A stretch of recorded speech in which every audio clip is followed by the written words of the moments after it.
Peace, family. We are live again. Dynasty Mirror Search for Huru. Thank you all so much for joining. Kala will be on shortly. He will be on shortly. Guys, hit the like button. First thing, please hit that like button. Excuse me. Please share. And also, please make sure you subscribe to the platform. Y'all, please subscribe.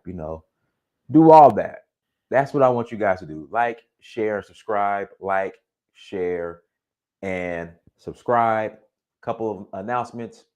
Tours, Nigeria, August 8th through the 17th. There we go. August 8th through the 17th, Nigeria. We would love to have you come and join us in Nigeria. Also, let me plug my laptop in before it goes dead. Let's see, what else do we got here? So tour Nigeria, August 8th through the 17th.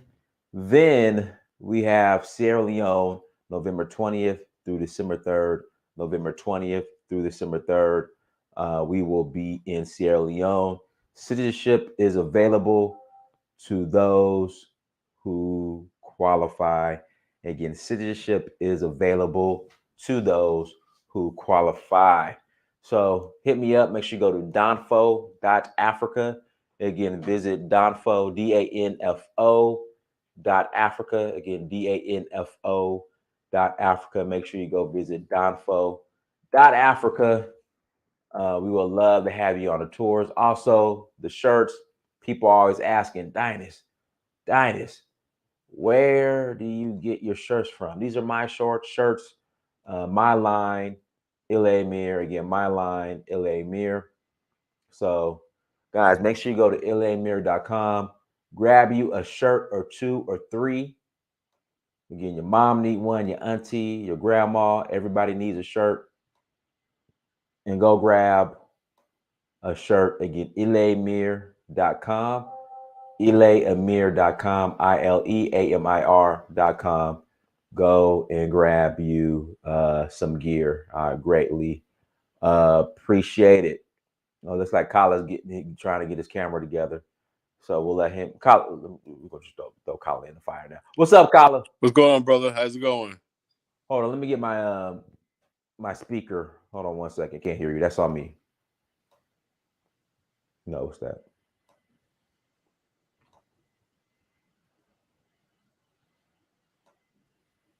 Oh, what's up, Kala? Hey, what's up, Dynast? What's up, audience? How y'all doing tonight? Hold on 1 second. Let me There we go. So we got Kala Thanos on with And us I got my today. purple Thanos shirt on tonight. Are you good? Do you have the Affinity glove? Yeah, Affinity glove today. I gotta get my Affinity glove. Don't have it tonight. Okay, the Avengers whatever took it's it away. called. So yeah, so we got brother Kala Thanos on with us today. Today's topic. Earlier today we were talking about the initiative that Jay-Z was pushing in his own community. People always are critical. Oh, y'all don't come back to the hood. Y'all get money and y'all leave and y'all get you a white girl. Y'all don't come back to the hood. So he came back, great initiative. Right. They want basketball courts instead. Then you got Nipsey Hussle. You all right, Kala? Yeah, I'm all right. I got my pad is charging up. I'll switch to my pad in a second, but I got my phone right now. Use this. I forgot to charge up, but I'll switch on so I get some charger there. I'll switch cameras. Anyway, right. That was and then you so got, true. then you got Nipsey Hussle, Tyler Perry. Well, not Tyler Perry. Tyler Perry. No. Tyler Perry did a thing today. He was basically, this is what it is. The question basically is it worth building up the hood, right? Tyler Perry did that? No. Tyler Perry did something. He gave a shout out to the police in Atlanta, about that. Here comes Negroes talking about, Tyler Perry ain't one of us. He's bougie and all this kind of stuff like this. So therefore, if you the number one thing affecting Black America is crime. If you talk about the crime community, you are attacking the community. If you go to the community and say, look, something, let's form neighborhood watch everything. In Chicago today, a black woman was killed. A young black woman was killed today in her 20s outside of a gas station, gunned down. Somebody stole a car. They could have took the Hey, car. Kala, can I interject real quick? Yeah. Kala, every day, I don't know what it is, Kala, and this wasn't going on. Like Kala, when I was growing up, when I was a teenager, right, growing up, if a teenager was murdered, it was like what News. happened? It was news. Here in Atlanta, every day a teenager is getting murdered. Every day here in Atlanta. In Texas, out here in Norfolk, Virginia Beach, Chesapeake, same thing. Someone gets murdered every day. It's out of the news the next couple of days. Everybody just going about their business. No one cares. And so therefore, everybody's like this. Everybody, the thing is, I tell the people, and then also get this, Diane. I don't know if you saw my Facebook page, right? You asked a question about cleaning up the community. A black man from upstate New York, right, owned a soul food restaurant, right, and they was having Afram. They had Afram Fest in Baltimore. We don't have Afram down here no more because Afram Negroes tore it up. He was gunned down in his house. Now, this guy has a community where he does tax services, everything. He was giving back to the community, did all this stuff like this, but somebody took his life, you know? And so he did all the things they tell him to do. Go back to the community, help people get businesses. He was helping people find businesses and everything like that. And he gets gunned down, a soul food restaurant, owner of a soul food restaurant. And he owned it in the Little Italy part of Baltimore. I didn't know Baltimore had a Little Italy. Anyway, he was gunned down, and they said, he was gunned down in Baltimore. Yeah, Baltimore. Well, what? So hold on, let me real quick, Kala. So 15 years old yesterday, here in Atlanta, murdered. And at Juneteenth. Right. No, not at Juneteenth, but he was just. It was a Mochella or something like that, but it was tied to Juneteenth. Oh, no, here we go. Police said 15-year-old Terence Denson was shot and killed at a College Park apartment complex. Kala, when I say every single day, youth are getting killed here in Atlanta, like I'm not exaggerating. Every day, Kala, like growing up when I was in high school, it was unheard of. Like maybe like we will fight. There a fight will break out. Like sometimes fights. We always have fights. We'll fight after school, but like this right here, unheard of, Kala. Every day. Remember last week we talked about the 16-year-old girl that got killed outside of Kroger? Right, exactly. And I asked the question tonight: how are people in the chat room? Are they saying the comments like, "Oh, I don't believe this," or are they just basically in the chat room cutting up, acting stupid, and like it's nothing? Did any RIPs in the chat room? Oh my God, this, that, and the other thing. No, of course not. And so therefore then these people who basically make it out of the ghetto and everything, they don't want nothing to do with Black America. They don't want anything to do with the inner city and everything. We criticize them for a thing. I'm about to join this organization called Stop the Violence 757 in my area. I don't know how it's going to turn out, whatever. Man, like Kala, that. You a sellout, man. You a sellout, Kala. And so the bottom line is this: our culture and our community, right? The thing is, the reason why this is we don't control our culture. We don't control our culture. We're not the masters of our culture. It's a joke. All this stuff about Black leaders, Black community, everything like that is nothing but a farce. Okay, if we had control of our community and our culture and everything, this would not be happening. Why? Because when you say, okay, we want to make our neighborhood safe and everything, if people there in the community don't want to be there, nobody wants to be part of the community. Nobody wants to be Black. Nobody wants to be the stuff like this, right? It's hard to make the case that we need to build this community up. You asked a question about Jay-Z and cryptocurrency. Do people in Marcy Projects really want to be in Marcy Projects, right? Do they want to be there? Do they want to? They do. Kala, they do. Yeah, but the thing is, though, do they really want to be there? Do they want to better themselves? Okay, we assume that people want to get better, right? We assume that, right? But ever since Jay-Z got part 0.1 ownership of the Brooklyn Nets, right? Everybody's, oh, what does that do? What does that do? Well, you guys always said you wanted somebody that looked like you to own something, right? He had ownership. He got in there. He did what y'all said. He's part owner of the Brooklyn Nets and everything. Yeah, but people like this. So you cannot win for in Black America. all I can say is those of us who you want to make it, just go out there, get your money, and just make your money. And the bottom line is this: if you want to give back to the community, whatever like that, do it on a small scale. Take one person, whatever like that. You are not going to change what's not changeable. You're not going to save the community. I'm like this, man. I said years ago, I saw that and I was absolutely 100% right. I'd rather focus on Pan African stuff. I'd rather have Black people have an investment, a Pan African investment fund. I'd rather invest in African countries and do stuff like this, right? Because you're going to get a return on your investment. The school you have in Sierra Leone, Dynas, right? That's worth the investment. Why? Because those kids are going to grow up. They're going to produce something. But when you talk about the inner city, right? Look what you have to compete with, right? You say, oh yeah, let's build the inner city, right? Build the inner city, right? Okay. When you talk to like African immigrants or Caribbean immigrants, right? The kids are geared up. They want to go to school. They want to do better. But to the average African American, right? What do they want to do? What's your future? Well, I don't want to grow up, man, because when I go education, that implies that America, you have to join the mainstream America. We got to ask this question, right? If we say America so diehard racist and everything, and then we say we're going to help people lift our community up, right? Ultimately, right, if you're going to give people education, they're going to have to do what? They're going to have to work for white people. They're going to have to work on Wall Street. They're going to have to work on business, and they're going to have to work with other different races and everything. Okay? But in our culture, we don't see it like that. We think that we're going to live in America. I don't know how we're going to survive. And now the whole thing is, let's not even try to educate ourselves. Let's not try to build ourselves and everything like that. Let's just wait for a reparations check. What's the reparations check for, Dynas, right? So we don't have to basically go out there and compete, and we don't have to go out there and deal with other races and stuff like this. While other people, some people who come over here, right, they realize, okay, like the Nigerians in Houston, they realize they got to get next to white people. They got to get next to Asians, Indians, and everything to do what they have to do. But our community on the whole is like, okay, we don't want to do all that stuff like that.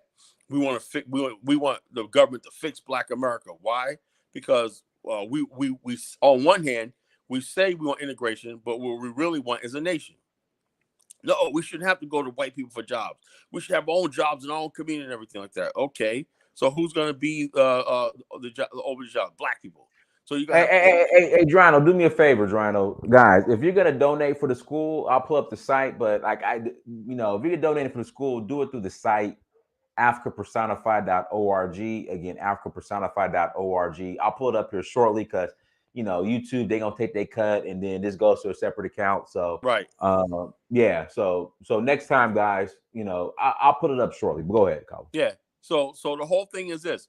Black people, then when we talk about, I always said this all the time, I said, wouldn't Black America win better if we had left America, cut ties, and built our own nation, built our nation? No, we're Americans, Colin. We ain't going nowhere. Okay. Let's say I agree with you. We're going to stay in America. So now what do you want to do, right? People got to eat. People got to have jobs. People got to have something to do.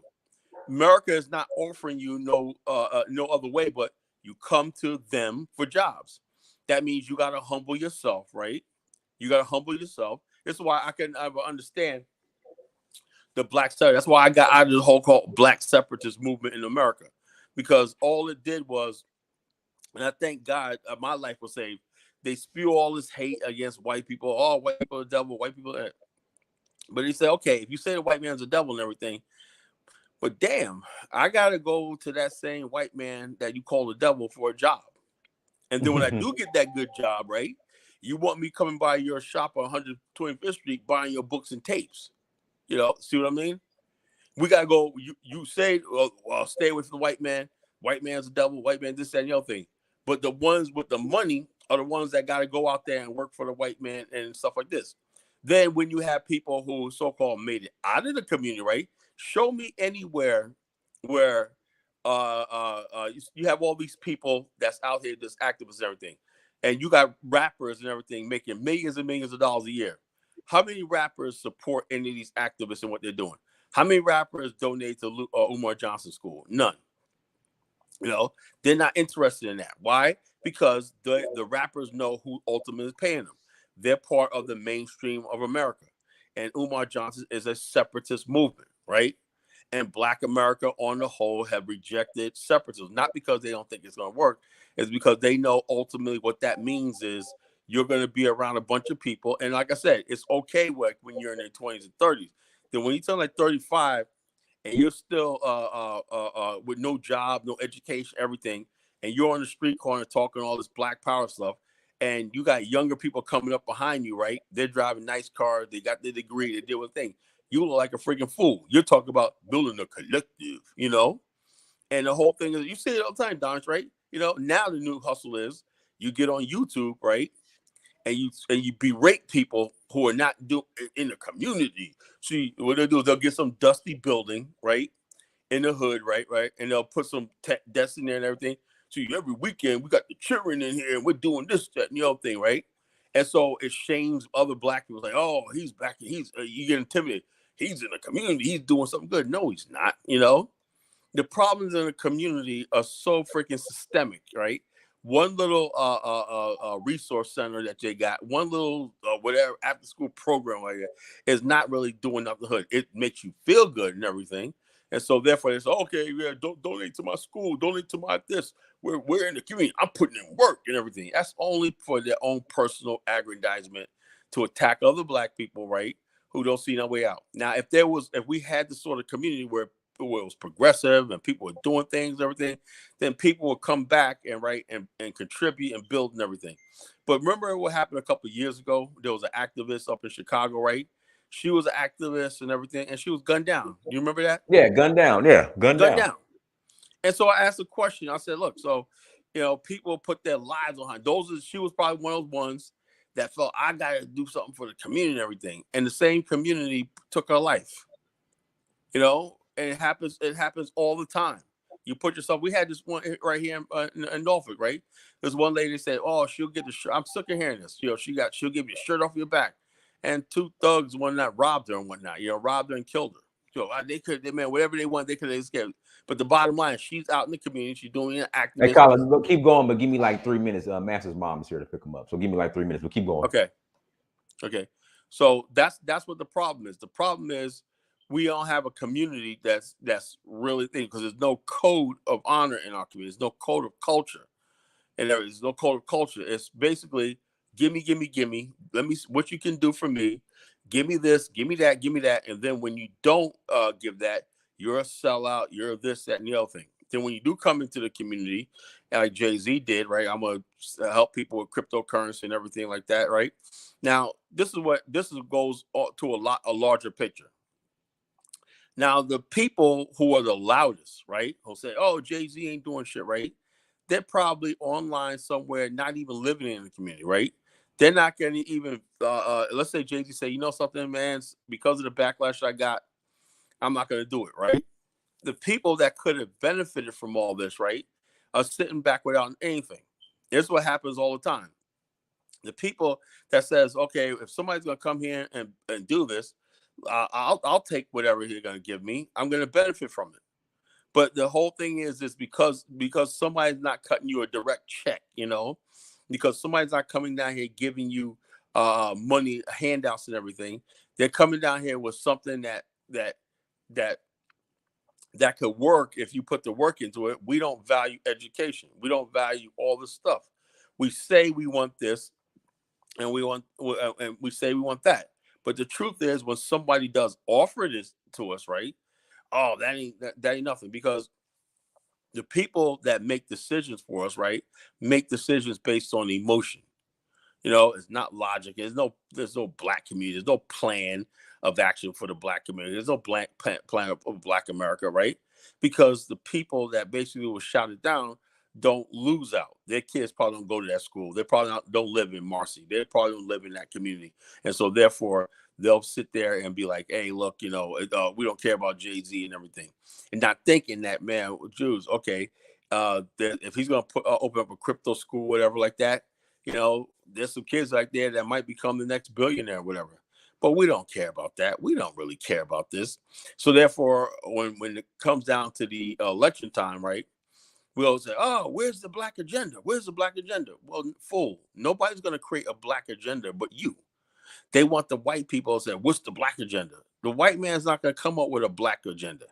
They're not going to come up with an agenda for you, right? Usually, when politicians come to people, they already got things already in the pipeline, and they say, "Look, if I get elected, I can make sure I can close the gap. I can make sure you get those things that you need." Okay, and then there's nothing on the table that black people want aside from a reparations check. That black people say, "Look, if you do this, we'll give you our vote." No, like other people do, you know, because they don't come to the table needy like we are. They got all that stuff together and everything. Black America is in a situation where we do not really value. We don't want to be black, right? White people are not going to wave a magic wand and make you white. All I understand all the pain of slavery and Jim Crow and stuff like this and everything. But if you really want to be part of America, that's what it comes down to.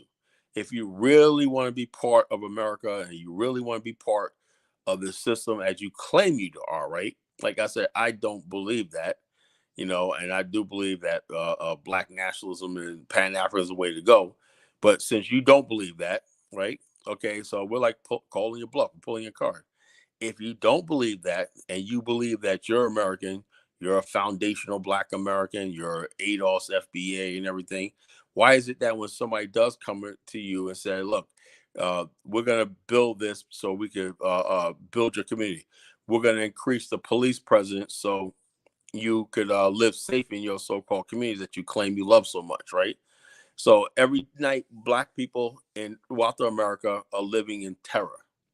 Nobody cares about it. Do you understand? You know what the media never shows you? They never show you that when we hear all these people getting killed and everything. What they never show you, I seen this one case, right? And I happen to have it on TikTok, right? Where this lady in the Bronx a few months ago had her 15-year-old son was gunned down, and they show her belly aching. And if that does not grip you, right? She was like, oh my God, my baby, my baby, my baby. And they consoling. And it went on for like 3 minutes on TikTok where she was just crying, screaming, top of her lungs.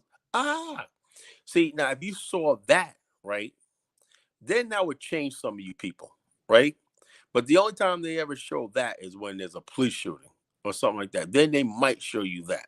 But on the day-to-day basis, right, and every day in our community, right, gun violence and murder happens on a day-to-day basis. They're not those people, those mothers and fathers who and the sisters and brothers who lost their loved ones. Aren't their pain is not doesn't move you. That doesn't matter to you. And so they people live in utter fear and terror every day because we have a certain criminal element in our community that's destroying us from within.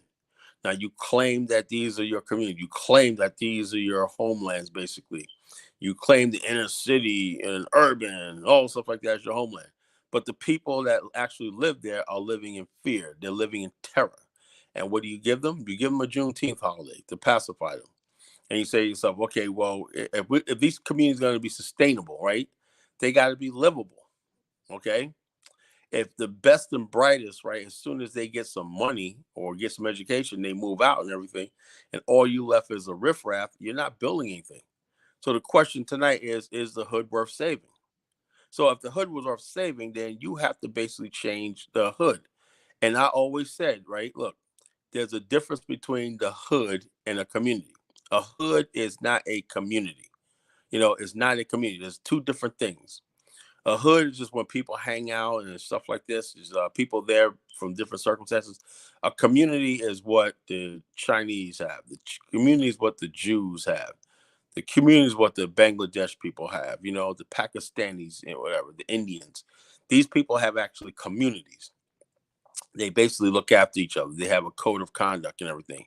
In many cases, the Muslims and everything, they even got their own police force. I've seen that in parts of New York where the mosques will have their own police force. They patrol their own neighborhoods and stuff like this. Why? Because they want to keep that place safe. When you have police and you're protecting your neighborhood, you got neighborhood watch and everything. You're protecting your investment. You're protecting what you're putting in. This is what you want to have in our community, so-called communities. We don't have that. We don't have anybody that cares about the community. We don't clean up our community. We don't patrol our community. We don't do anything, because anytime basically you have these sort of things in our community, right? It's always taken as you're putting the community down. Look, I'm sorry, if I say, something, we need to better police presence in these cities. We need like this. We need more foot patrols. We probably need stop and frisk. We need aggressive policing in these Man, communities. defund the police. Oh, you You know know what what, I'm Kyler? saying? You brought up a great point, Kyler. All right, so they always talk about stop and frisk, violating your constitutional rights, stop and frisk in New York. What really happened behind stop and frisk? Well, what it was it gave the police the authority, right? If you're in New York, right, and you're loitering,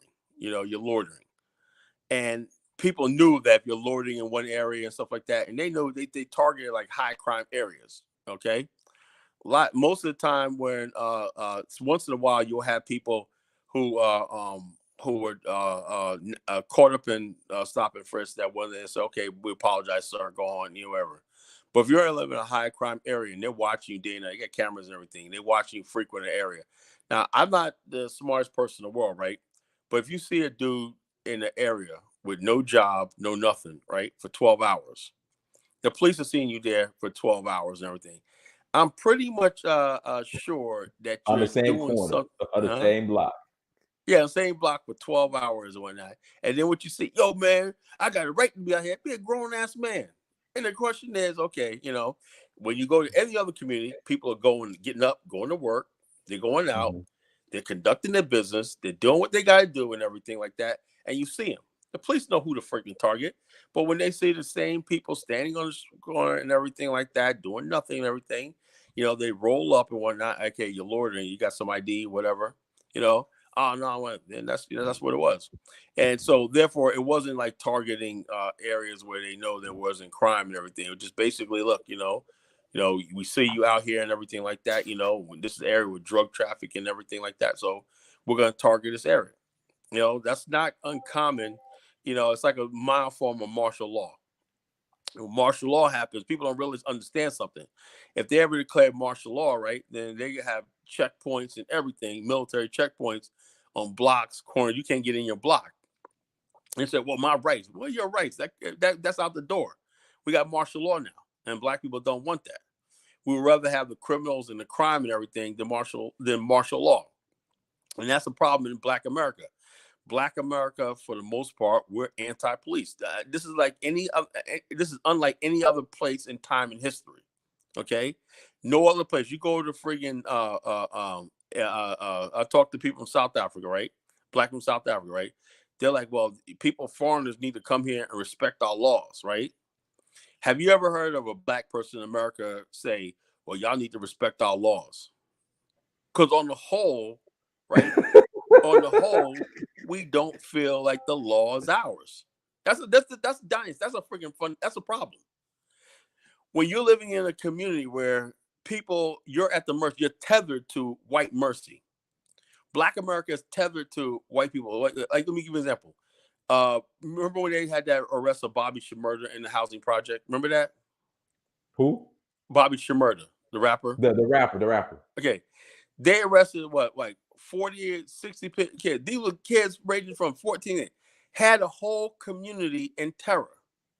All they did was look at that Facebook and stuff like this, guns. They went up there and they arrested like about 100 of them in public housing. And they were running gang activity. And they had the adults, everybody basically paying rent in fear. And also this black people no snitching policy. And so every night, if you could witness a murder, nobody does anything. Nobody does anything. Nobody wants to do anything. Why? Because we let the criminal element in Black America. And a lot of people not gonna like what I got to say, but I don't give a damn. People don't like what I say, but you can go to hell for like, yeah, I'm gonna tell it like it is. Black people on the whole do not like law and order. You know, and ask a question, right? And people need to understand something, right? When remember that guy that got killed in Burkina Faso, that was with Yeah. Yeah. like that. Same. Oh Yeah. yeah, you gonna roll up on the police and everything. And I'm gonna tell you right now, in Africa, they don't play that. They don't play that. You don't fuck with the police in Africa. You know, the guy went up there and muffing off to the military and everything. Walking, he said, "Look, we'll stop. Don't do that." Right? He gonna walk up to him like he's big and bad and shit. You know, and they shot his ass. And not a damn thing the U.S. Embassy anything to do about it because that's their laws. Black people in America, right? Just not like only what your girl, just like your, and they were gonna pass it to Caesar, just like your girl in Russia, Brittany Griner. Oh yeah. They're trying to make it seem like he's a I would go to political Russia, prisoner, right? Knowing that I got an illegal substance and everything, get arrested. And everybody, oh, why are you Russian? Oh, because you in a country that's not playing with your ass. We live in a country where white people in America tolerates criminality and stuff. They don't care because until you go into the white community where they live. I remember you see that case where in Indianapolis where these 4 young black guys were doing home invasions. You saw how many years they got? They gave them guys 200 years apiece. Good. For home invasions. Good. You know, I thought that was a little harsh. No, good. 200 years. I was like, yo, that's what. Good. But the thing is, though, now if they were breaking into in the hood, breaking into houses, right? They probably only got 10 years apiece and been out. But the whole thing is white people lure you into a trap where you mess up in their community, right? Where one of them are at risk and everything. They're going to throw you in jail for hundreds of years or to give you the death penalty or life imprisonment or one or the other. But in our community, right, it's understood. Well, there's black crime and everything. This is what they always say out here with Diners, right? Well, what do you worry about it? White people ain't getting killed. It's black on black. Don't worry about it. So it's okay to kill us. It's okay to kill people that look like us and everything like that. But so long as we're not killing white people, it's okay. So long as we don't kill whites and cops, what do y'all care about? Hey, Kyle, we got go ahead and unmute yourself, Caesar. We got a caller. Go ahead and unmute yourself, Caesar. Cal, you're speaking facts. I've always articulated that point about the crime. How people, they commit crimes in the black community they would never do in the white community. But before I go into that, to top on the topic, is it a waste of time trying to save the hood? I would just argue that people doing things like Diners is doing, what you're doing, Cal, that is the only hope for the hood. Because right now, the current problem I see in the black community is that when you make a certain level of income, well-to-do blacks generally move to white neighborhood because that's the only place they can live where it's safe. The school, even PG County, I live near there. It's an amazing county, a lot of black people. The school system is horrible. Hey, Caesar, has PG County really devolved? Oh, it's going down, bro. Oh, go ahead, Caesar. I'm not from PG County, so, people are very defensive over their area. I'll just say the time I spend there, the people from PG County, because I was impressed. I said I've never seen this kind of neighborhood with all black people, and I was told the school system here is trash. So and they say the crime's bad. I can't personally attest to that. This is what I've been told by PG residents. But so I would just say that when there's a lot of smart people from the hood, they make a lot of money, they move to the white area. So where's the group economics? I would say people who are going to Africa, and there's also a massive culture issue that Kyle was already talking about earlier, right? So because even when you have well-to-do blacks, people who make a little bit of money, you hear about the dentists in Texas who, he's an orthodontist, he's making $300K a year, and he's wearing a gold, no offense to the gold chain and the grill, but that's what he's wearing, and he's dealing with the same girls Pookie and Ray Ray's dealing with because he feels like he needs to dress a certain way to get that kind of girl. And Pookie and Ray Ray shot him because, hey, we can't be dealing with the same girls. My drug money isn't as long as your dentist money. But, the point is there's no community, there's no real communities, there needs to be more classism, I would say. But anyway, the point is Africa is the place where this culture can be shifted and where there can be communities that are built and we don't have to complain, oh, the white man burned it down. There's less of that in Africa. So if you can build a community, and there's already communities like that in Africa, but if African Americans can find a way to intertwine themselves in Africa and know, oh, this is where we can live, and people have a place to move to, it's called a safe haven, right? You tell people, hey, you make a little bit of money, you can move here. That's saving the hood. That's giving them a shot. Versus now, a lot of people, they see it as, if I leave the hood, I got to move in a white neighborhood. You know what I'm saying?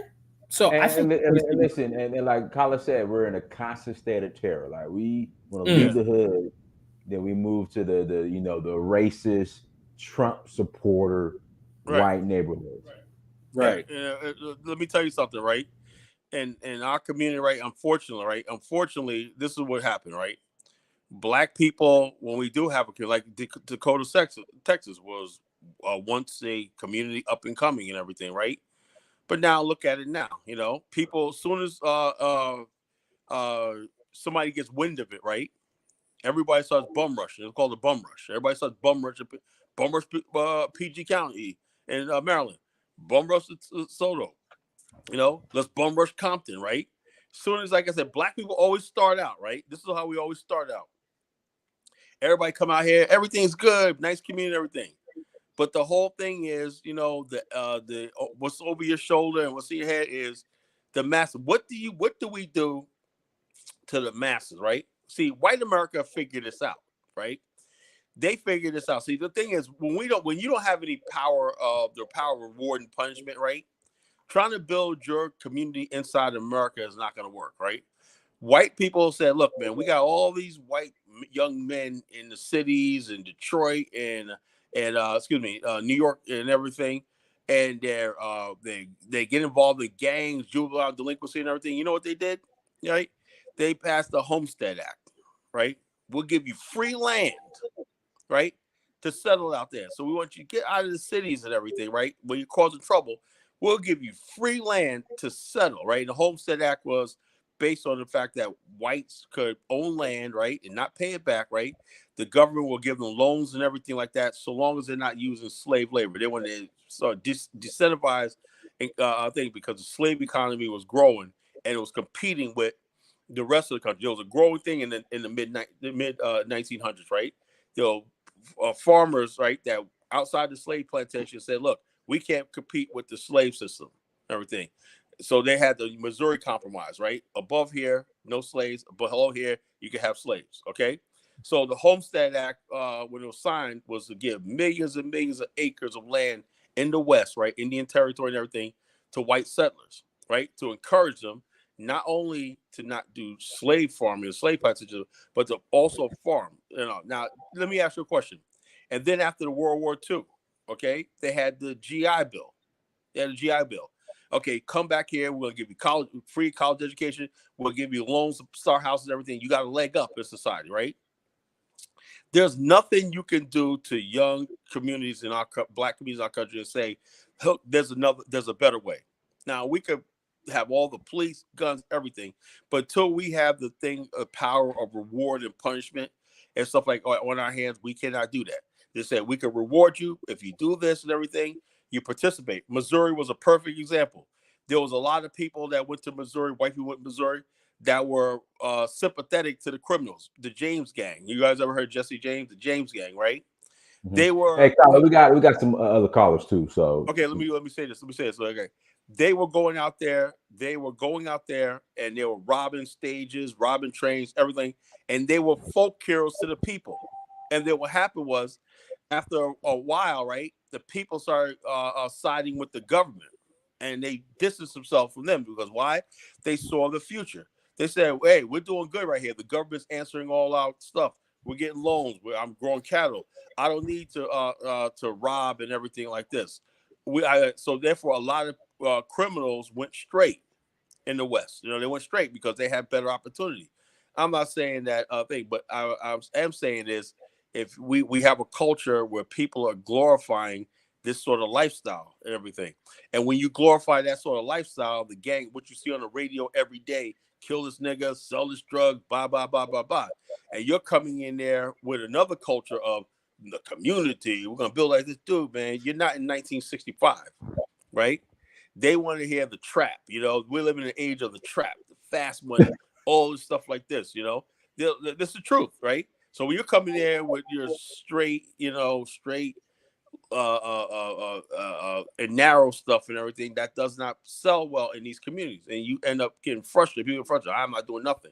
You know, we should learn that it's a culture. There's a reason why these things are happening in the inner city. The people that control the powers that be make sure the negative and the worst among us always get the airtime, get out there and everything. And this is why the communities are the way they are. Right. All right. Trina Jackson, go ahead, Trina. Unmute yourself, Trina. Okay. I wanted to say something first. I want to start with Nipsey Hussle.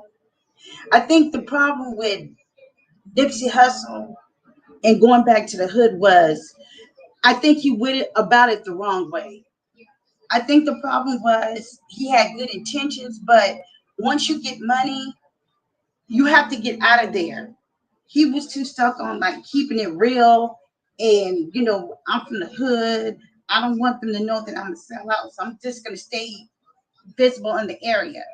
I think if he was giving back, which was good, but he should have done like maybe like Magic Johnson, had a team of people to go in there and build up the hood, build the businesses, because he was just too up in the front in their face too much. I mean, he was just all up in that area. You can't do that. You have to look out for yourself and your safety. And Jay-Z and the blockchain Bitcoin, I'm sorry, he's a billionaire. Why won't he just invest in the community and start businesses, build businesses Hey, in the community? Sister Trina, let me ask you a question. Well, I ran a business before, right? I Yeah. ran a business, right? And to be honest with you, unless you're part of a supply chain, Jay-Z doesn't own shit as far as like that, right? Okay. I would not wish owning a business on my worst enemy.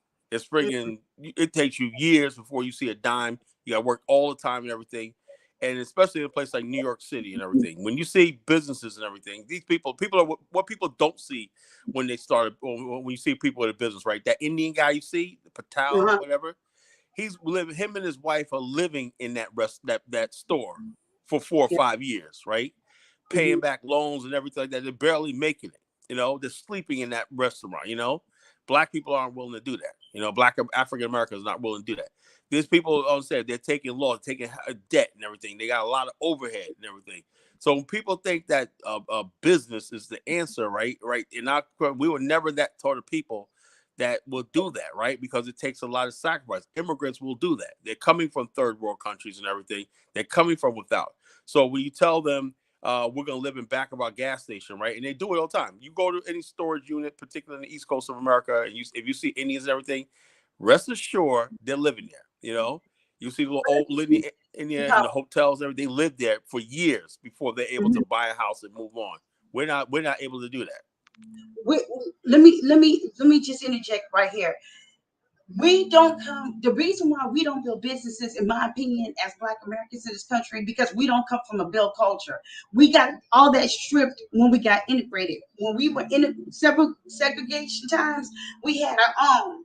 I mean, We we were. had We, so no, let me correct that. Some of us had the majority of black people, right, have always been working class. Okay, some of us had businesses here and there, but that was not like this because this is what happened. Let me take a case example. Elizabeth City, North Carolina. My father's from. Okay, yes. now during segregation, right, there was a black side of town. You can see it even to this day, the black side of town, the white side of town, right? Mhm. The black businesses were always like people who own fish fries and stuff like that, and they own bars and like little cheap dime stores, stuff like this. And it wasn't the business like we think of. Now, a lot of times, black people did own is a lot of property. They rented out property. They had things like bed and breakfasts and stuff like that, or stuff like that for the most part, right? That was only like 2% of the black population who owned businesses and did like that, 2%. And maybe they own a cab stand or stuff like that, right? But it wasn't any real sustainable businesses. To do a business, what you have to have is something like I studied Japan's economics, right? And I studied the Chinese, global Chinese, right? They have what they call horizontal and two types of business models: horizontal and vertical integration. That means a supply chain, right? Now, there's no black people that basically own any supply chain. For example, Jay-Z makes records, right? But he doesn't manufacture them. He doesn't distribute them. Okay. So he's not in the position of saying, okay, I want to build my warehouse here, right? And you're going to be my supply chain. Just same thing with the Rockaware and all stuff like this. They basically put their name and label on it, right? Right.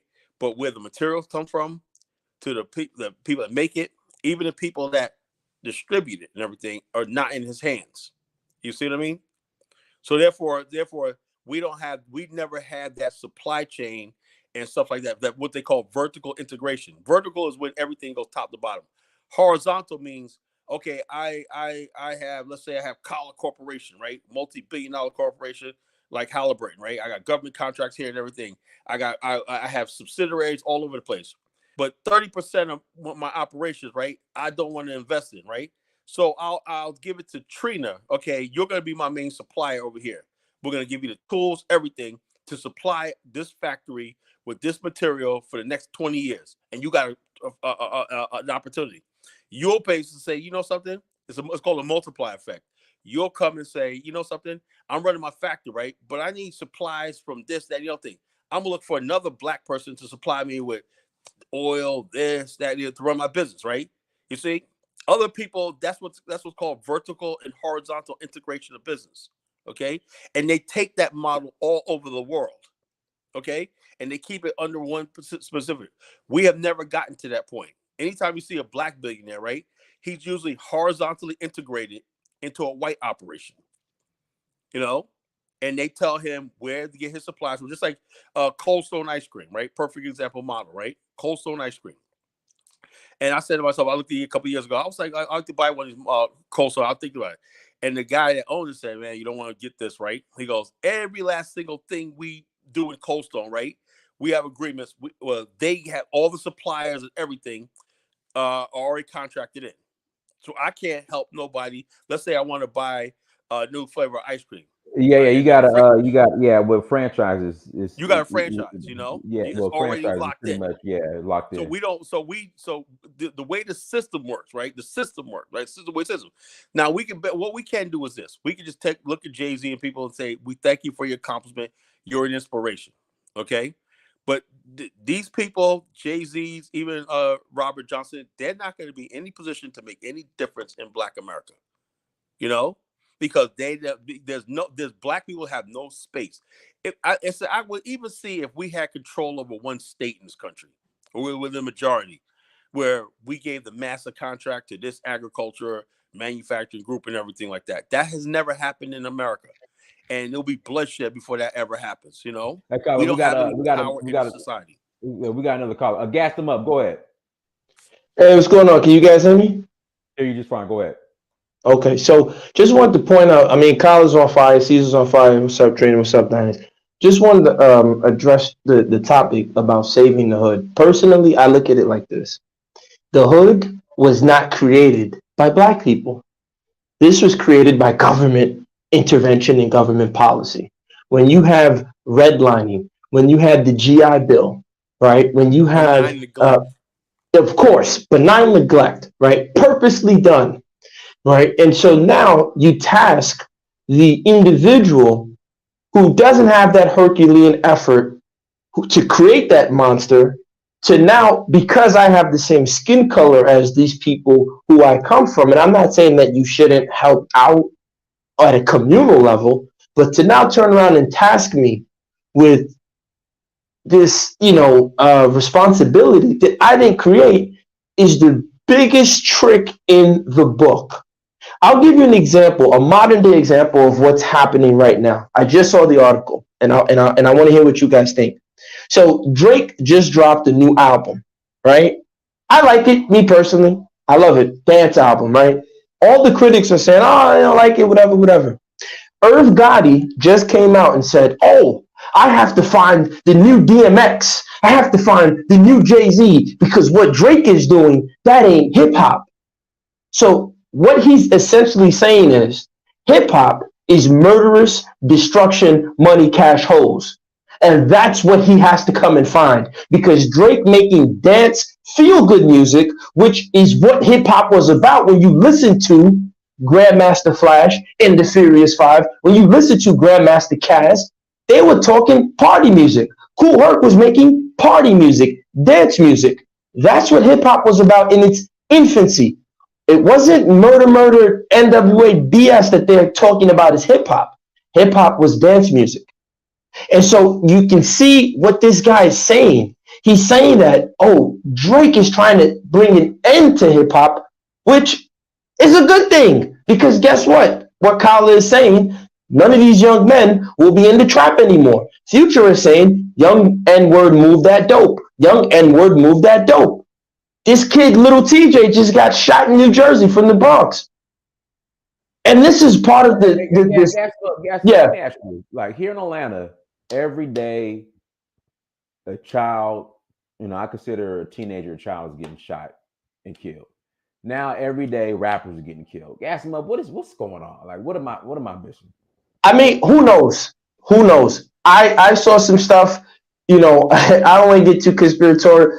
The CEO of Empire Records, because it is true, right? I've been in finance. It's called Keyman Life Insurance Policies. If you have, for example, an employee that is vested within your company, you take out life insurance on them. Some say that some of these, record labels have life insurance policies. They end up owning the masters. They own the rights to the songs and the streaming and the YouTube videos.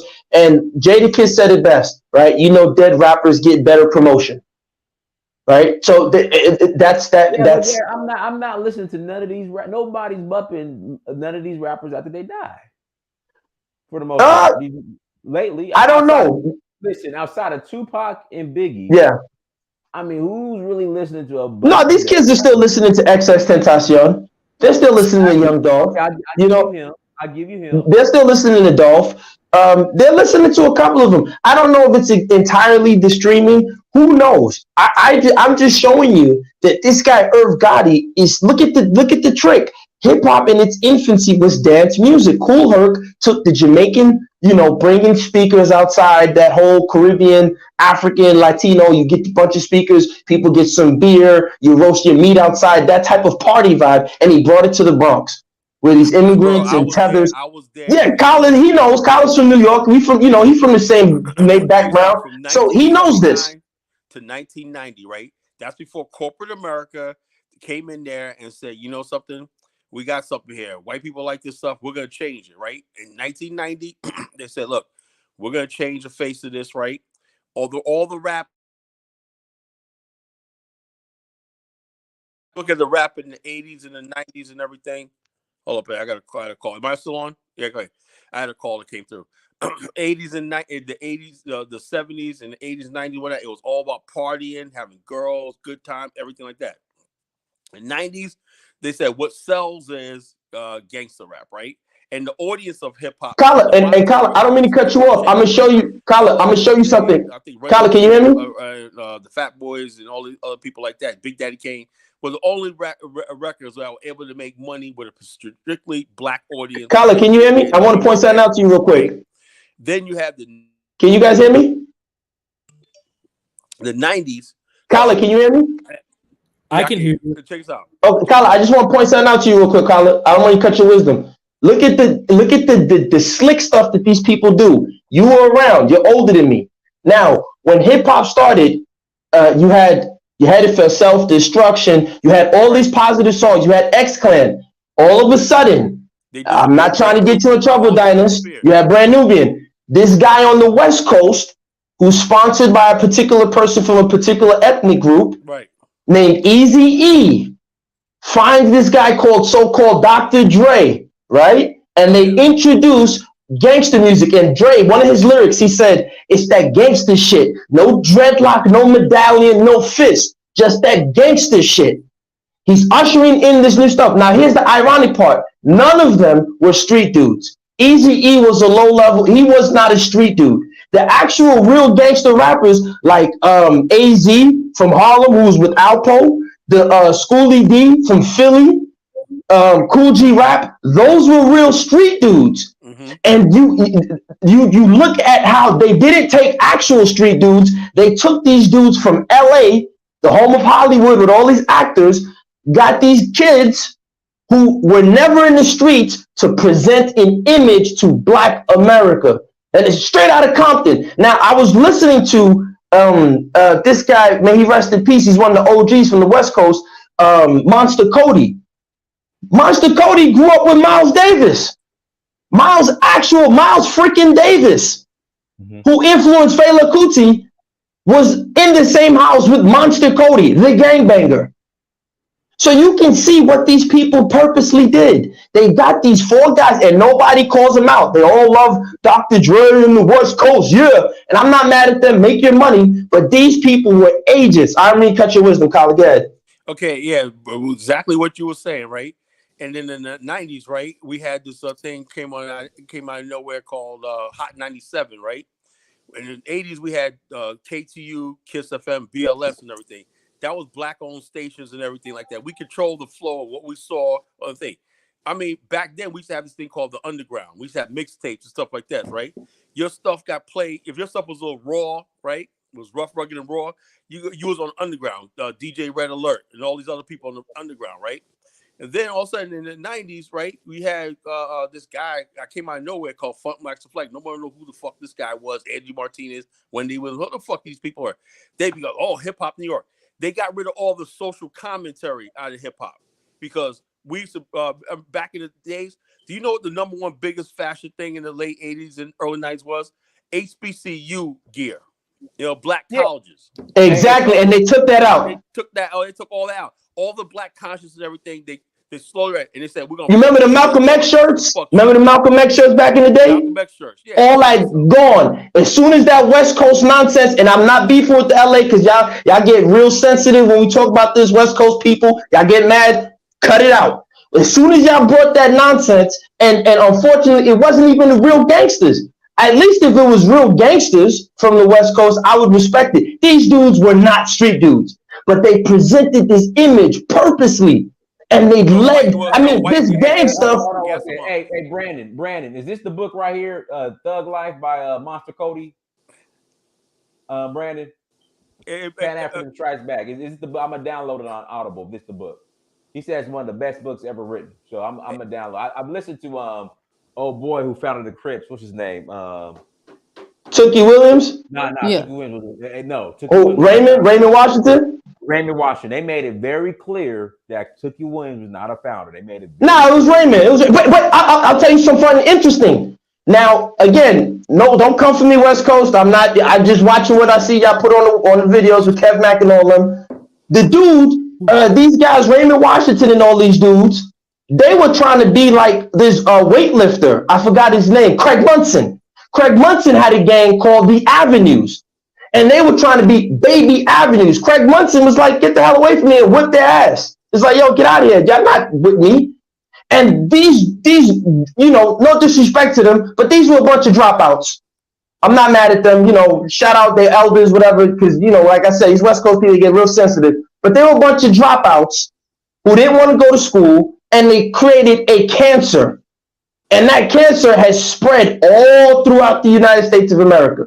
You had Little Rock gangbanging. You had everywhere. Gas them up. Did you ever see that thing? I don't know if you guys, how old you guys, 1994, they had a documentary series, and they made a second part, Banging in Little Rock, you know? Yeah, Banging in Little Rock, yeah. And they brought that crap, that nonsense. But the thing is, you know what gets me is this? That gangster stuff was monetized by white people, you know? That was my white people buying this stuff, and Puff Daddy. You know, Puff Daddy. The reason why he got Biggie, he said he wanted the New York version of Snoop. Where he was talking about a New York gangster, right? The Biggie wasn't really a gangster, you know. No, he wasn't. None of these dudes are. That could sell when that's what. So we had this gangster. So in other words, basically, to get a record deal, you don't have to have skills no more because Biggie wasn't that lyrical and whatnot, you know. But you had to be a gangster. So you have and that's what all the black men are caught up with today. Black masculinity is not taking care of your wife, taking care of your kids, being a good father. You know, it's not even being Mr. Lover Man like Shaba. Black masculinity is murder, death, kill. All right, we gotta go ahead, Tammy.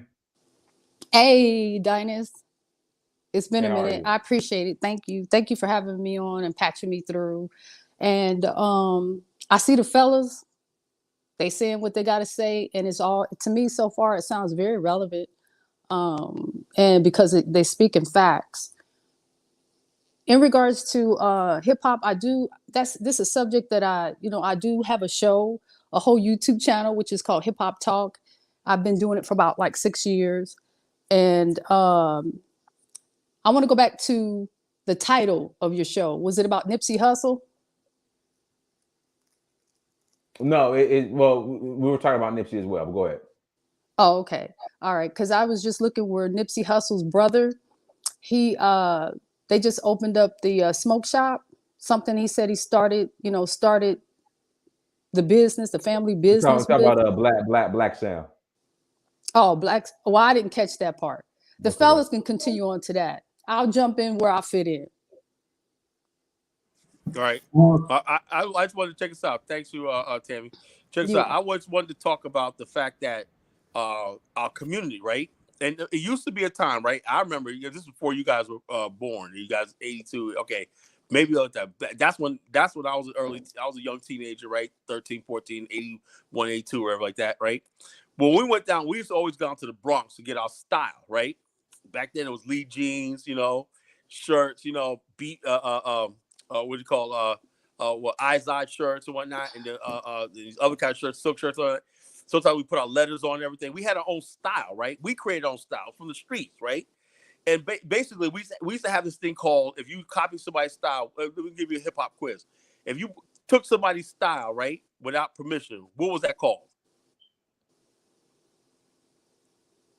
You was a biter. Now you was a biter. There we go. Out there biting. Talk about biting, right? Now you don't have to do that anymore because we don't control the style. Now Tommy Hilfiger and what's that other one? They control what corporate America dictates the style. It used to be if you wore anything that the mainstream had, you were whack. You know what I'm saying? We had our own style. But now, if you are not going to a party with white people, you're not on the red carpet, if you're not around white folks and everything, if your music is not hitting with the white kids and everything like that, and what the white kids like, they didn't like when Heavy D made that song, Black Coffee, No Sugar, No Cream. That's the type of girl. They didn't like that shit because, oh man, that makes it uncomfortable. So hip hop began. They like, I need a roughneck. Remember when MC Light? I need a roughneck. Right.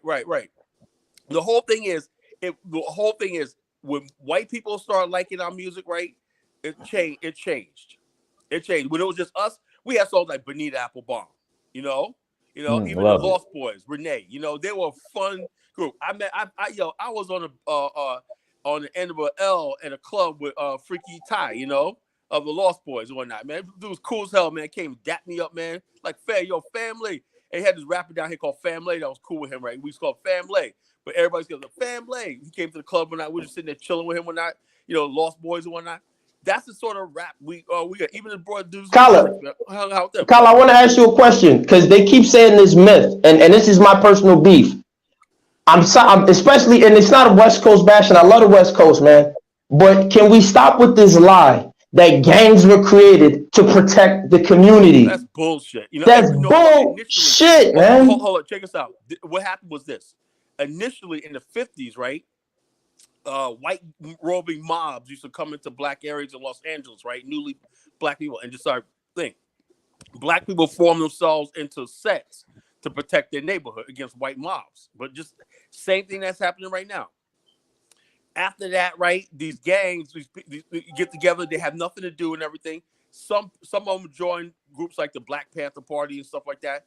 But the other ones were on the streets, like, and when we got a bunch of guys sitting around not doing anything, right? At first, they were fighting with their fists and everything like that, subtle beefs and everything. And then somebody had the great idea, man, we're organized now.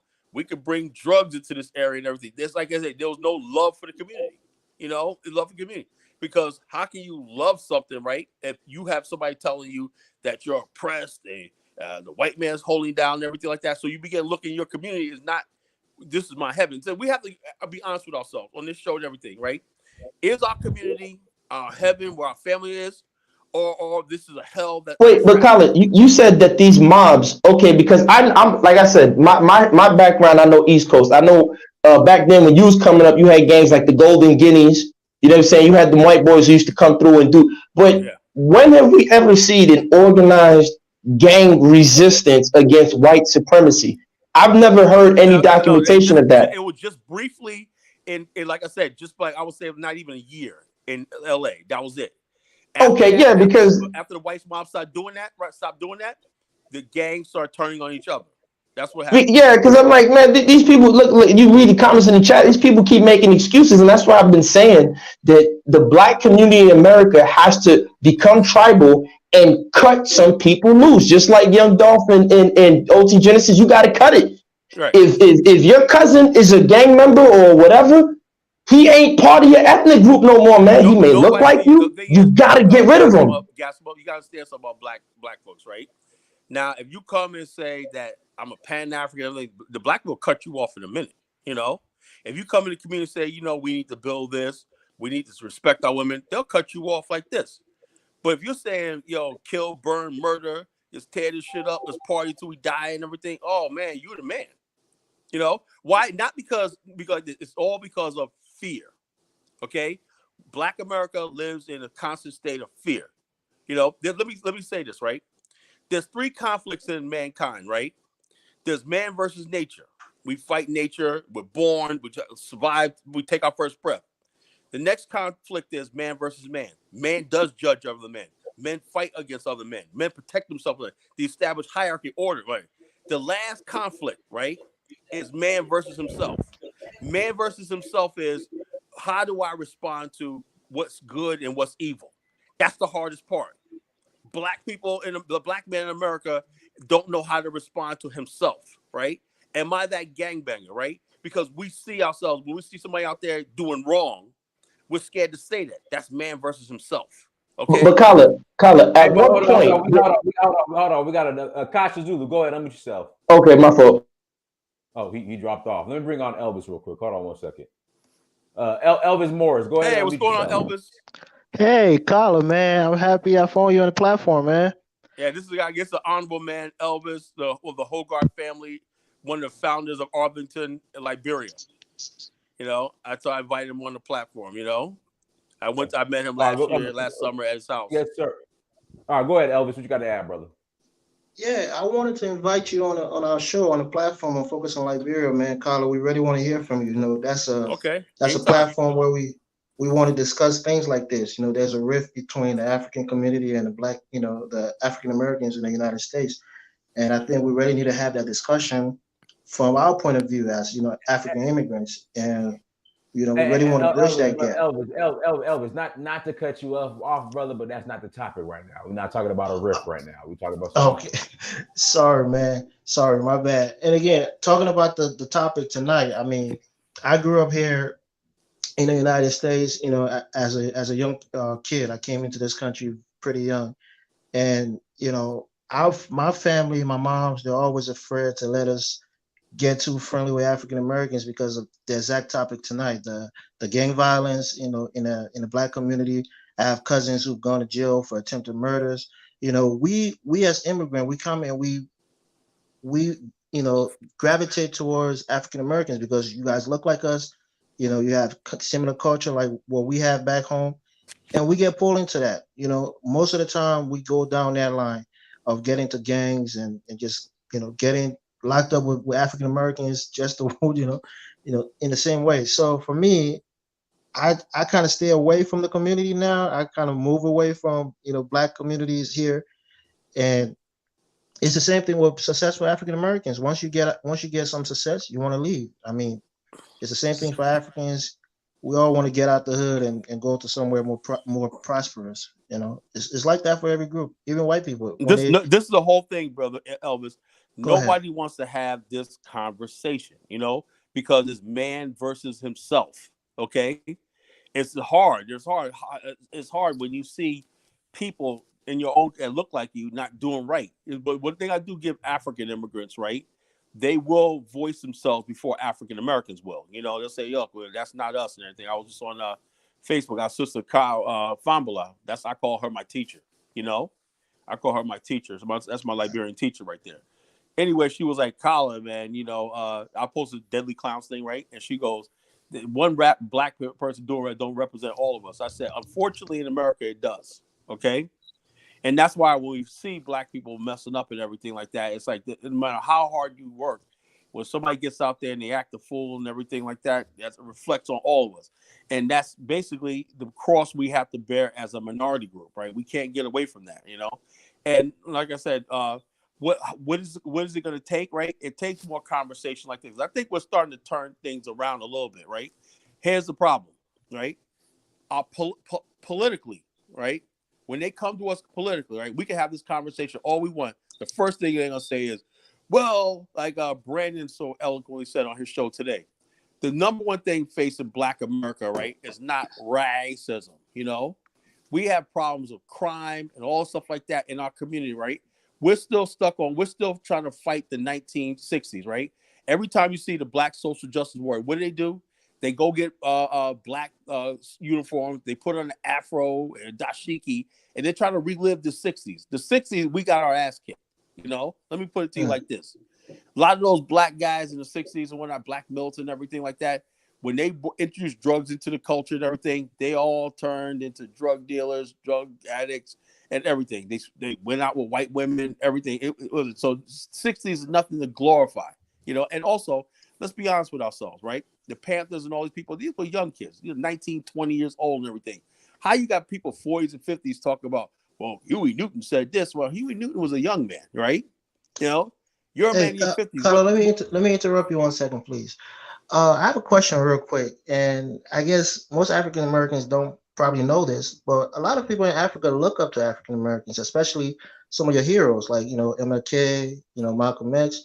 I mean, do we have anybody like that representing for African Americans in the last 50 years that we can look to for inspiration? Well, let me say this, that can unite African Americans. I'm glad you asked that question, right? What about Future? What about Obama? That's what I'm about to say. That's what I'll say. He stole my thunder, right? Stole my punchline. The bottom line is Malcolm X and Martin Luther King did not have to deal with Snoop Dogg's, P. Diddy, and all these people working contrary to what they were trying to do. And you had young black men, it was very clear. You're going to follow Nicky Barnes, be a drug dealer and everything. Most black men said, no, I'm going to follow Malcolm X. Or they're going to follow the Martin Luther King route. Now you got another route, where people want to be gangsters or stuff like this. And what happens is white America rewards the people that put out the negativity. And it tells our people that you don't have to clean your community up. You don't have to do anything. It's okay to Snoop Dogg to get up there on the Super Bowl and do a crip walk. Nobody says no. There was no condemnation. There was no nothing. Dr. Dre did a satanic symbol, and Snoop Dogg did a crip walk, right? But it's okay because the NFL boycotts over it. Jay-Z might get 0.0000% of an NFL team. That's the main thing, And Jay-Z, as long as Jay-Z and Beyonce get their portion, they get their box seat and everything like that. We think that's progress. And Colin, go ahead, Colin. Let me cut you. Go ahead. Okay, so therefore, the community be damned. Now, the same community that you want to help, right? They're not interested in that because they're living vicariously to Snoop and 50 Cent and Lil Wayne and all these other people like this. They're not. Colin, you know when that happened, Colin? You know when that happened? That happened because what they did was the left, the radical left, and I like them. I like these. I read all of these guys. I read Foucault. I read, Derrida. I read Marx. I read, Heidegger. I read these guys. I like them philosophically. But what they did in the 1960s, they brought this Frankfurt School, this, Marxist leftist ideology to black people, especially the Black Panther group, and they got black people to change from conservative morals to this embracing of, poverty, lackluster, or what they would call cracker culture, which was already there, but they presented it to black people as if it was a sort of freedom. So now what you started to see is that, the Afro, of course, you got Melvin Van Peebles. He starts with the blaxploitation, but the Afro turns into a slick back, and all the guys go from protecting their women to pimping their women. Right. And so this was purposely done. They presented this narrative to black people. So now black people start taking on, especially the educated black people, start taking on this leftist so-called woke ideology, thinking that that's going to liberate their people, not realizing that the people who are presenting it to you are coming from a French theory, German theory school of thought, which you can take some elements, but you shouldn't adopt it wholesale. So that's why today, the young black kid, because think about it, right? We went from having, and I'm saying I'm a so-called tether according to Tariq, but we had people like Nina Simone, Do you know how talented Nina Simone is? Do you know how talented Miles Davis, John Coltrane? That Harlem Renaissance, that jazz era, what those black people created, rivals in terms of complexity, rivals ancient Egypt. I'll say that anywhere. I'll stand by that. That rivals some of the heights of African civilization in terms of complexity. And the reason why is because what they were under. These were people who were under the worst oppression, lynching, all this crazy stuff, and they were able to create some of the most complex things that society created. Yet, like you just said, the young black man or the young black woman in America at that time is not going to align with Frank Lucas or Bumpy Johnson. They want to be like Malcolm X. They want to be like their local pastor. That's who they want to be like. But I'm an educator. If you go into the schools and you see these kids getting sturdy, clapping their hands, doing all these funny dances and shimmying their hips, you ask them who they want to be like. They don't want to be like Dynast and travel the world and educate their people. That's corny to them. You corny, Dynast. You ain't getting all the girls and doing what Future is doing. You see what I'm saying? So how do you combat that? Well, remember, remember Muhammad Ali? When Muhammad Ali. Well, hold on, Colin. Tom, you wanted to say something? I just wanted to chime in. He said, "How do you combat that?" You know, like you stated, you're an educator, and it starts at home. If their mother and father and everybody is bobbing their head to Future, then the kids are going to get a dose of Future, and they're going to see what mommy and daddy and their friends is bobbing to. Then if it's Future, then everybody in the community is going to bounce to Future. And rather than, you know, all the great jazz players, you know? Yeah. Like I said, it's a culture war. And like I said, if it was just that easy, we would have been liberated years ago. But the powers that be, right, got to do something with black people, right? It's called containment, right? If black people basically will listen to our culture and everything was edifying and everything, we take over this country. They don't want that. They want rift between East Coast and West Coast. They want black people of different complexions fighting with each other. They want gender wars. They want crass materialism, greed, all the vices that destroy every civilization is on full display in Black America. What's the numbers? It's all about the Benjamins, baby. It's all about the Benjamins. All this stuff that basically humanity has rejected and said, look, you know, you can have wealth and everything, but mankind search for himself, mankind battling for himself, his spirituality. When people talk about black people on spirituality, it's the ultimate battle between you. It's good and evil. You know, what are you? It's not enough to basically say, hey, you know, I stand for this, but what do you stand for? What do you stand against, right? And it's easy when everything's popular and everybody's like this.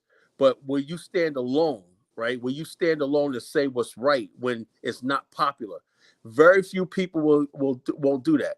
I was watching this documentary, right? So what makes presidents, right? What makes presidents? Well, the president of the United States is basically, he doesn't know everything. He doesn't know everything about military, right? But with the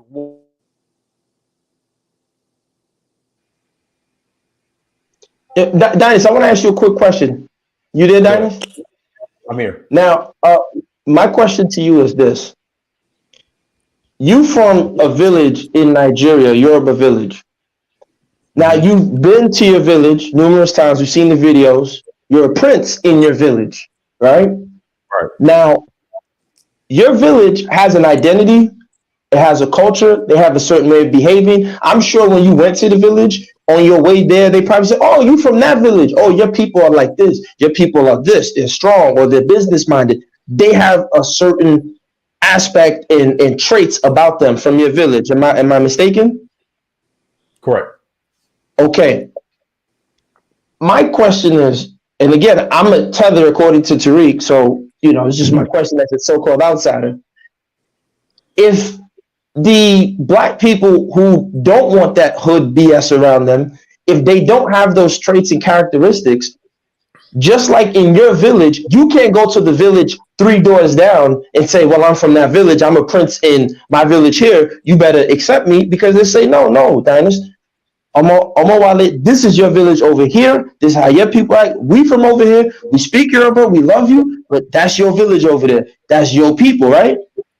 What are black people in America going to start segmenting themselves and separating themselves, saying, yo, I'm sorry to say, sister, brother, cousin, auntie, if this is your mentality, you ain't from my village. And that's hard. Yeah. That's what we failed. Man versus himself, right? Hey, Dice, I got to switch cameras. I'll be right back, okay? Okay. All right. We'll wait for guys. Hit the like button again, please. Please do me a favor and hit that like But yeah, button. Dice, I want to hear your thoughts on that. Okay, guys, please hit the like button. I'll be honest, Gassam. I think the problem with here in America is the righteous black man, right, and woman who do things the right way.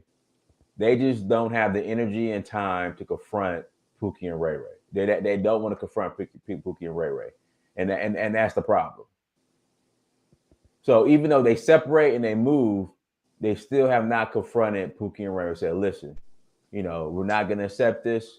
But do you have to confront them? Can't you just, again, like you said, separate? But the thing is, you have to understand America is different because Pookie and Ray Ray's right.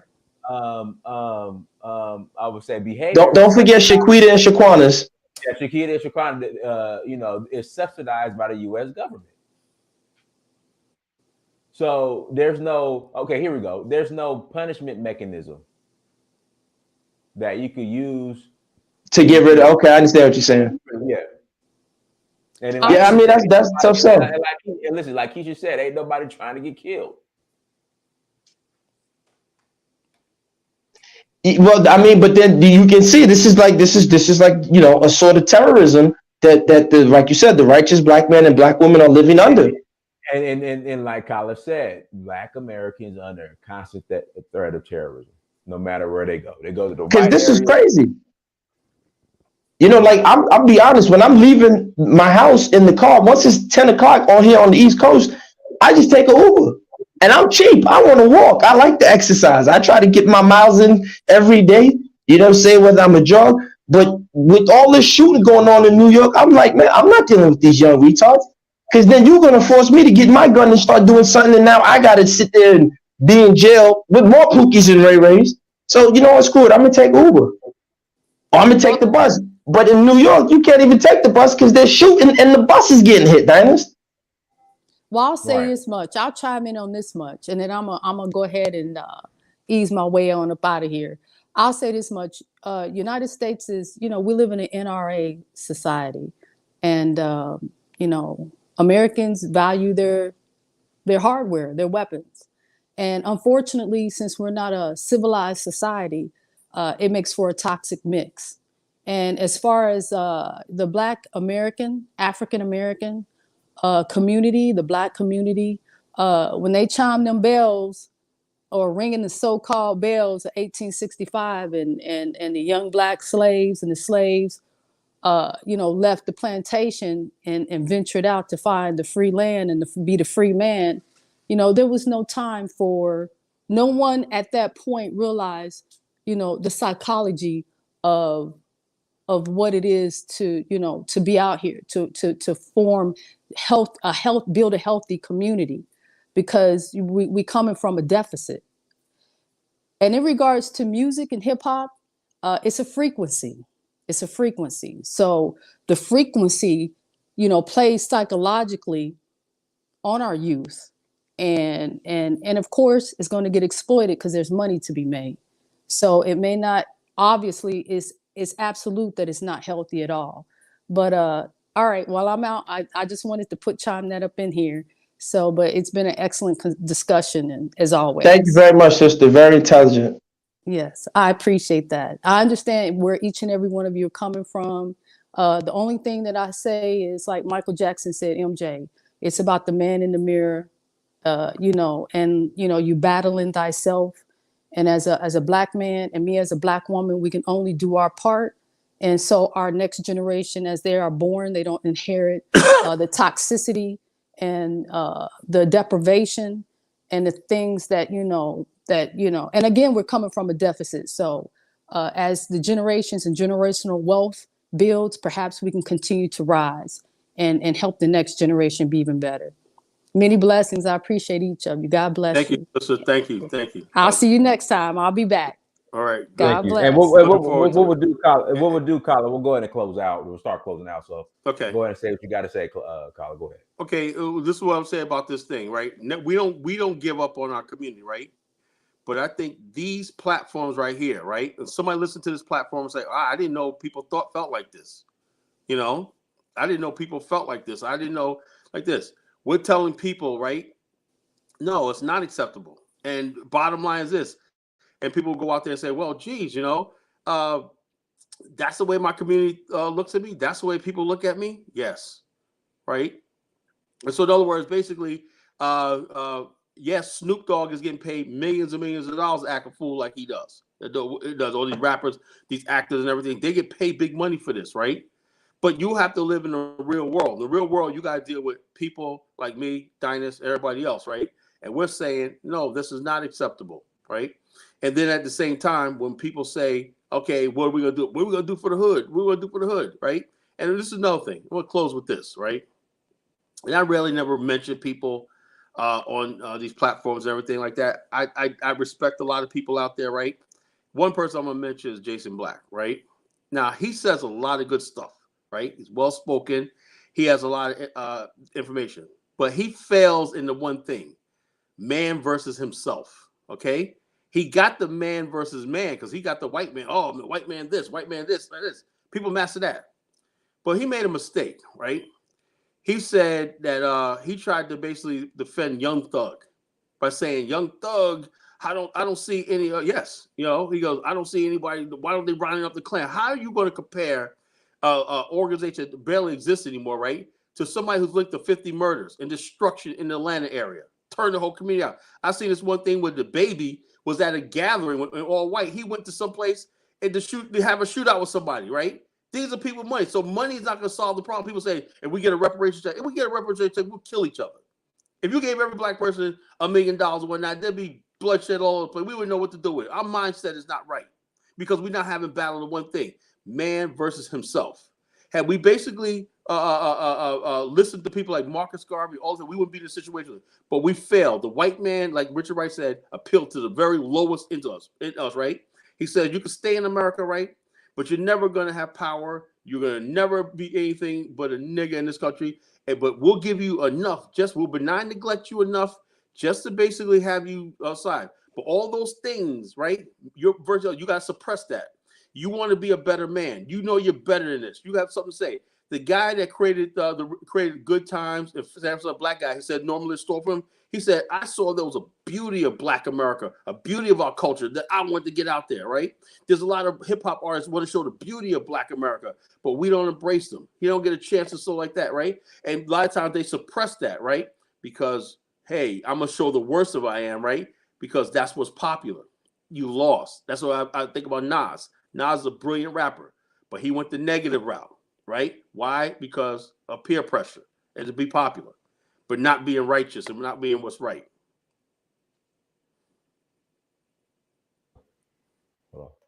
Yeah, everyone, thank you so much for joining. Like, share, subscribe. Until next time, family, Dynast, Amir Search for Huru. Peace. Peace.